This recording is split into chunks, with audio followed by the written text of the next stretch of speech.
SS productions competitive hub.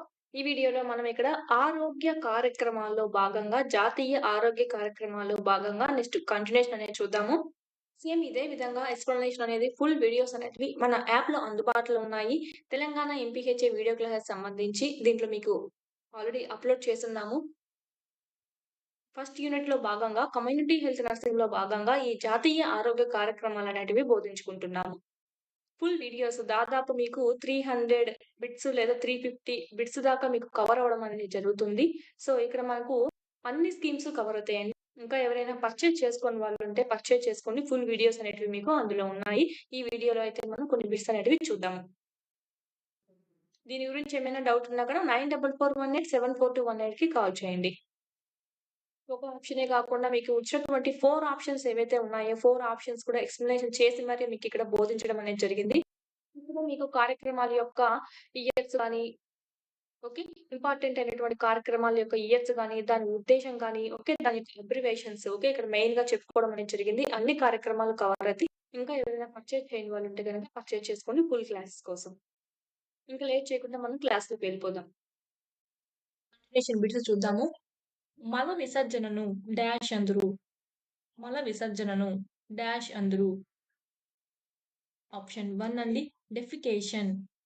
Defecation అని అంటారు మల విసర్జనని. ఈసోఫేగస్ చివర జీర్ణాశయ మొదటి భాగమున ఉన్న స్ఫింక్టర్ పేరేమిటి? ఈసోఫేగస్ చివర జీర్ణాశయ మొదటి భాగాన ఉన్నటువంటి స్ఫింక్టర్ పేరు ఏమిటి? అంటే ఈసోఫేగస్‌కి చివరగా ఉంటుంది. జీర్ణాశయానికి ఫస్ట్ స్టార్టింగ్‌లో ఉంటుంది. దాని పేరు ఏమిటి అంటే ఆ స్టింకస్ పేరు ఏమిటంటే ఆప్షన్ 2 అండి cardiac sphincter. Cardiac sphincter option 2. ఈసోఫేగస్‌ని ఏమని అంటామంటే అన్నవాహిక అని అంటామండి. లేదా ఆహార వాహిక అని అంటాము. ఈ ఆహార వాహికకు చివర తర్వాత ఏముంటుందంటే జీర్ణాశయం అనేది ఉంటుంది. సో, వీటన్నిటికి మధ్య ఉన్నటువంటి ఆ స్ఫింక్టర్ పేరే కార్డియాక్ స్ఫింక్టర్ అని అంటాము. ఈ జీర్ణాశయం ఏదైతే ఉందో జీర్ణాశయం యొక్క చివరి భాగాన్ని ఏమంటామంటే పైలోరిక్. పైలోరిక్ భాగం అని అంటాము. దీన్నే మనం ఏమంటామంటే పైలోరిక్ స్ఫింక్టర్ అని గూడా అంటారండి. మొదటి భాగం ఈ రెండిటిని జీర్ణాశయం మొదటి భాగాన ఉన్నటువంటి ఆ స్ఫింక్టర్ పేరు కార్డియాక్ స్ఫింక్టర్ అయితే లాస్ట్‌లో చివర ఉన్నటువంటిదైతే పైలోరిక్ స్ఫింక్టర్స్ అని అంటాం. Next question. జీర్ణాశయానికి డియోడినంకు మధ్య గల స్ఫింక్టర్. మనం ఇందాక పైన చెప్పుకున్నాము. మనం ఇక్కడ ఉన్నటువంటి జీర్ణాశయం ఏదైతే ఉందో, జీర్ణాశయం పైన మనకు ఉన్నటువంటిది, కింద ఉన్నటువంటిది అని చెప్పి, కింద ఉండేదైతే పైలోరిక్ అని చెప్పుకున్నాము. ఈ మనకు చూసినట్టయితే ఈ స్ఫింక్టర్ ఈ కింద తర్వాత ఏముంటుందంటే డియోడినం ఉంటుంది. సో, ఈ రెండిటిని కలిపేటువంటి ఆ స్ఫింక్టర్ ఏదంటే పైలోరిక్ స్ఫింక్టర్. మనం పైన చూసుకున్నటువంటి కార్డియాక్ స్ఫింక్టర్ ఇక్కడ ఉంటుంది. ఇక్కడైతే మనకు అన్నవాహిక ఉండడం అనేది జరుగుతుంది. కార్డియాక్ స్ఫింక్టర్ అయితే ఇక్కడ ఉంటుంది. ఓకే. ఇది మనకు డియోడినం అనేది మనకు 25 సెంటీమీటర్స్ పొడవుతో ఉంటుందండి. ఆహారం అనేది మనకు ఇక్కడి నుంచి వచ్చి మనకు డియోడినంలోకి వెళ్ళడం అనేది జరుగుతుంది. ఇక్కడ ఏమవుతుందంటే మనకి ఇక్కడ చెప్పుకున్నటువంటి పైత్యరసం ఏదైతే ఉందో బైల్ జ్యూసు, ఓకే.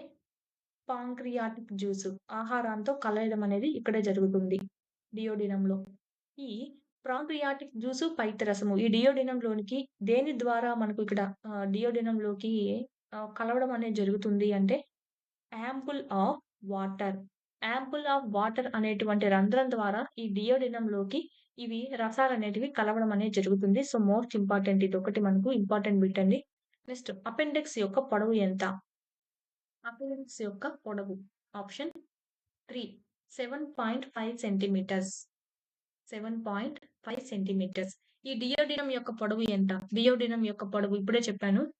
ఆప్షన్ 1 అండి 25 సెంటీమీటర్స్. నెక్స్ట్ పాల దంతముల సంఖ్య ఎంత? దంతాలకు సంబంధించి చూద్దాం ఇప్పుడింకా. పాల దంతాల యొక్క సంఖ్య. మానవునిలో దంతాలు మనకు 2 రకాలుగా ఉంటాయి. 2 పర్యాయాలుగా వస్తాయి. అది పాల దంతాలు, శాశ్వత దంతాలు. ఈ పాల దంతాలు మనకు పుట్టినప్పటి నుంచి మొదటిగా లేయడం అనేది అంటే పుట్టిన తర్వాత మనకు మొదటిగా లేయడం జరుగుతుంది ఫస్ట్. తర్వాత ఈ ఊడిపోంగా మళ్ళా వచ్చేటివే మనకు శాశ్వత దంతాలండి. ఈ పాల దంతాలు ఎన్ని ఉంటాయి అనేది క్వెషన్ ఇక్కడ. ఆప్షన్ 3 అండి 20 ఉంటాయి. 20 ఓకే. పాల దంతాల సంఖ్య ఎంతంటే 20. శాశ్వత దంతాల యొక్క సంఖ్య ఎంత అంటే 32. Options 32 is the right answer. కింద క్వెషన్ కూడా మనకు వెంటనే ఇచ్చేసారు. ఇంక మనకి ఇక్కడ శ్వాస దంతాలు వీటి గురించి సారీ పాల దంతాల గురించి చూసుకున్నట్టయితే, అసలు దంతాల గురించి అధ్యయనం చేసేటువంటి శాస్త్రాన్ని ఏమంటారంటే ఓడెంటాలజీ అని అంటారు. ఓడెంటాలజీ దంతాల గురించి అధ్యయనం చేసేటువంటి శాస్త్రాన్ని. దంతాలు డెంటిన్ అనేటువంటి పదార్థంతో నిర్మితమై ఉంటాయి. అందుకే మనకు చూసినట్టయితే ఓడెంటాలజీ అని అంటారు. డెంటిన్, డెంటాలజీ. ఓకే. ఇది మనకు వస్తుంది. దంతాల గురించి అధ్యయనం చేయు శాస్త్రాన్ని ఏమంటారు అని చెప్పి. మానవ శరీరంలో అత్యంత గట్టి లేదా దృఢమైన పదార్థం ఏదంటే ఎనామిల్. దంతాల మీదనే ఉండడం జరుగుతుందది. ఎనామిల్. ఓకే. మానవుల్లో దంతాలు 2 రకాలుంటాయి. అది మనకు పాల దంతాలు, శాశ్వత దంతాలు. పాల దంతాలు మనకిక్కడ పుట్టిన తర్వాత 7వ నెలలో ఏర్పడి 6-13 సంవత్సరాల వయసులో రాలిపోవడం అనేది జరుగుతుందండి. ఏర్పడేది 7వ నెలలో. పుట్టిన తర్వాత 7వ నెలలో ఏర్పడి 6-13 సంవత్సరాల వరకు ఉండడం అనేది జరుగుతుంది ఏజ్. ఆ తర్వాత మనకొచ్చేటువంటివి శాశ్వత దంతాలు. ఓకే. శాశ్వత దంతాలు ఎన్నుంటాయంటే మనకు 32 ఉంటాయి. పాల దంతాలు 20 ఉంటాయి. అవి కూడా చూసినట్టయితే 8 కంతకాలు ఉంటాయి 4, రదనికలు అనేటివి ఉంటాయి. ప్లస్ 8 చర్వణకాలు అనేటివి ఉంటాయి. ఈ మొత్తం కలిసి మనకు 20. నెక్స్ట్ అదే విధంగా శాశ్వత దంతాలు చూసినట్టయితే 32 అండి. 32 దీని యొక్క మనకి ఇది అడుగుతారు శాశ్వత దంతాల యొక్క విన్యాసం. అంటే ఆర్డర్ చూసినట్టయితే 2, 1, 2, 3. అదే పాల దంతాల యొక్క విన్యాసం చూసినట్టయితే 2, 1, 0, 3. ఓకే. 2, 1, 0 లాస్ట్‌లో మళ్ళా 2 ఇక్కడేం రావు. ఓకే. నెక్స్ట్ ఇక్కడ చూసినట్టయితే మనకు పెద్దవాళ్ళలో చూసినట్టయితే ముందర పక్క 2 అంటే మనకు ఒక సైడ్‌కి తీసుకుంటున్నాము. 1, 2, 3. ఇది మనకు శాశ్వత దంతాల యొక్క విన్యాసము, పాల దంతాల యొక్క విన్యాసము. శాశ్వత దంతాలు అనేటివి మనకు 16 సంవత్సరాలు వచ్చేంత వరకు ఎన్నుంటాయంటే 28 ఉంటాయి. 16 సంవత్సరాలు దాటిన తర్వాత మిగిలినటువంటి ఆ 4 దంతాలు రావడం జరుగుతుంది. వీటిని మనము జ్ఞాన దంతాలు అని అంటామండి. దీంట్లో మనం చూసినట్టయితే క్షీరదాల్లో చూసినట్టయితే శాకాహార క్షీరదాలు. ఓకే. శాకాహార క్షీరదాల్లో చూసినట్టయితే రదనికలు లోపించడం వల్ల ఏమవుతుందంటే కుంతకాలకు మరియు అగ్ర చర్వణకాలకు అగ్ర చర్వణకాలకు మధ్య ఏర్పడే ఖాళీ స్థలాన్ని ఏమంటామంటే డయాస్టిమా. ఓకే. Most important. వేటి మధ్య ఖాళీ స్థలం ఏర్పడడం వల్ల ఈ డయాస్టిమా ఏర్పడుతుంది అంటే కుంతకాలకు మరియు అగ్ర చర్వణకాలకు. లేదా రివర్స్ కూడా అడగొచ్చు. కుంతకాలకు మరియు అగ్ర చర్వణకాలకు మధ్య ఏర్పడే ఖాళీ స్థలాన్ని ఏమంటారు అంటే diastema. Diastema is the right answer. Next దంతాలకొచ్చేటువంటి వ్యాధులు చూసినట్టయితే మనకు జింజివైటిస్ ఒకటి. అంటే దంతాల మధ్య చిగుళ్ళనేటివి వాచిపోయి అనేటివి ఉంటాయి. Next pyorrhoea. దంతాల చిగుళ్ళ మధ్య నుంచి చీమనేది రావడం అనేది జరుగుతుంది. ఇదైతే మనకు చిగుళ్ళనేటివి వాచుకొని ఉంటుంది వాయుట. ఇదైతే మనకు దంతాల చిగుళ్ళ మధ్య నుంచి చీమనేది వస్తుంది. నెక్స్ట్ దంతాల పైన ఉన్నటువంటి ఎనామిల్ ఏదైతే ఉందో అది నశించిపోవడాన్ని మనము దంతక్షయం అంటాము. Next fluorosis. మనం తాగేటువంటి నీళ్ళల్లో ఫ్లోరోసిస్ శాతం ఎక్కువవ్వడం వల్ల ఈ దంతాలనేటివి పసుపు రంగులోకి మారడం అనేది జరుగుతుంది. ఇవన్నీ మనకు దంతాల వల్ల కలిగేటువంటి డిసీజెస్ లేదా వ్యాధులు అని చెప్పొచ్చు. నెక్స్ట్ మనకి జీర్ణకోశ మండలంలోని మొదటి భాగం ఏది? జీర్ణకోశ మండలంలోని ఉండేటువంటి మొదటి భాగం ఏదంటే ఆప్షన్ 1 అండి నోరండి. ఆబ్వియస్‌లీ అందరికి తెలిసిందే నోరు. నోరు తర్వాత మనం చూసినట్టయితే ఆహార వాహిక. ఆర్డర్ కూడా ఇంపార్టెంట్. నెక్స్ట్ మనకు జీర్ణాశయము. దాని తర్వాత మనకు చిన్న పేగు. దాని తర్వాత పెద్ద పేగు. తర్వాత యానస్. యానస్ నుంచి మనకు బయటికి వచ్చేయడం అనేది జరుగుతుంది వేస్ట్ అంతా. జీర్ణకోశ మండలంలోని చివరి భాగము. ఆప్షన్స్. ఆప్షన్ 2 అండి యానస్. చివరి భాగం ఏదంటే యానస్. దీన్ని మనం ఆసనం అని అంటాం. పిత్తాశయం ఏ అవయవం కింద భాగమున ఉంటుంది? పిత్తాశయము ఏ అవయవము కింది భాగమున కలదు?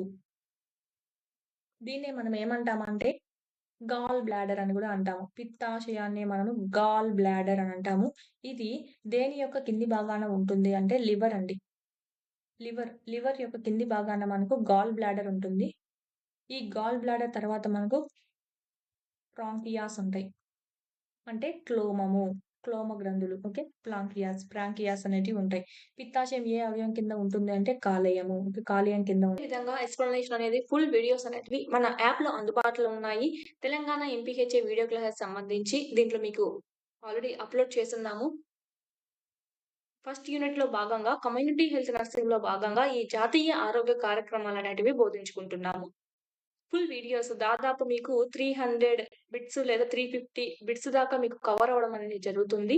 సో, ఇక్కడ మనకు అన్ని స్కీమ్స్ కవర్ అవుతాయండి. ఇంకా ఎవరైనా పర్చేజ్ చేసుకోని వాళ్ళుంటే పర్చేజ్ చేసుకోండి. ఫుల్ వీడియోస్ అనేటివి మీకు అందులో ఉన్నాయి. ఈ వీడియోలో అయితే మనం కొన్ని బిట్స్ అనేటివి చూద్దాము. దీని గురించి ఏమైనా డౌట్ ఉన్నా కూడా 9441874218కి కాల్ చేయండి. ఒక ఆప్షనే కాకుండా మీకు వచ్చినటువంటి 4 ఆప్షన్స్ ఏవైతే ఉన్నాయో 4 ఆప్షన్స్ కూడా ఎక్స్‌ప్లనేషన్ చేసి మరి మీకిక్కడ బోధించడం అనేది జరిగింది. ఇందులో మీకు కార్యక్రమాల యొక్క ఇయర్స్ గాని, ఓకే. ఇంపార్టెంట్ అయినటువంటి కార్యక్రమాల యొక్క ఇయర్స్ గాని, దాని ఉద్దేశ్యం గాని, ఓకే. దాని యొక్క అబ్రివేషన్స్, ఓకే. ఇక్కడ మెయిన్‌గా చెప్పుకోవడం అనేది జరిగింది. అన్ని కార్యక్రమాలు కవర్ అయితాయి. ఇంకా ఎవరైనా పర్చేజ్ చేయని వాళ్ళుంటే గనక పర్చేజ్ చేసుకోండి ఫుల్ క్లాసెస్ కోసం.